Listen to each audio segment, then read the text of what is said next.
నిత్యం వందలాది మందికి ప్రాణం పోసే గాంధీ ఆసుపత్రిలో మృత్యుఘోషపై బీఆర్ఎస్ వర్కింగ్ ప్రెసిడెంట్ కేటీఆర్ ఆవేదన వ్యక్తం చేశారు.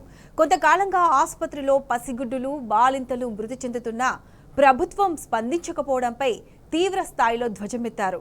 48 మంది పసిగుడ్డులు, 14 మంది బాలింత తల్లులు మృతి చెందడాన్ని ఊహించుకుంటేనే ఒళ్ళు జలధరిస్తుందని, అసలు ఈ రాష్ట్రంలో ప్రభుత్వం ఉందా, వ్యవస్థలు పనిచేస్తున్నాయా అని కేటీఆర్ ప్రశ్నించారు. ప్రాణం పోసే గాంధీ ఆసుపత్రిలో ఇంత విషాదం ఎవరి పాపం? ఆ పసిబిడ్డల ప్రాణాలకు విలువలేదా? ఆ తల్లుల గర్భశోకానికి జవాబు ఉండదా అని నిలదీశారు. తప్పు చేయకపోతే సర్కార్ ఈ లెక్కలను ఎందుకు దాస్తోందని, ఎందుకు భయపడుతోందని, ఆ తల్లి బిడ్డల ఉసురు మీకు తగలదా అని కేటీఆర్ ప్రశ్నల వర్షం కురిపించారు.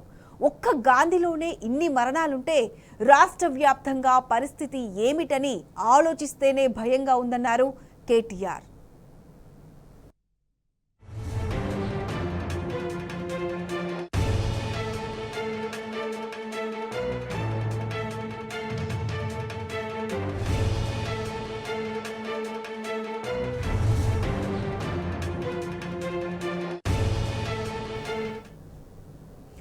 పాలన చేతపట్టి ఏడాది కాకముందే రాష్ట్రంలో వైద్య వ్యవస్థను నాశనం పట్టించారని కాంగ్రెస్ సర్కార్పై కేటీఆర్ తీవ్ర స్థాయిలో ఆగ్రహం వ్యక్తం చేశారు.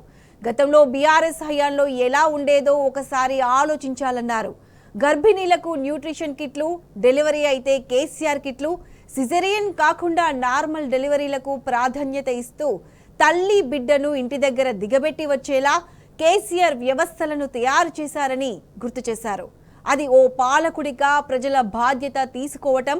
మరి మన చీఫ్ మినిస్టర్ ఏం చేస్తున్నారో ఓసారి ప్రజలు గమనించాలన్నారు. రాష్ట్రంలో పాలన గాలికి వదిలి ప్రచార ఆర్భాటాలు, విగ్రహ రాజకీయాలు చేస్తే ఇలాగే ఉంటదని విమర్శించారు.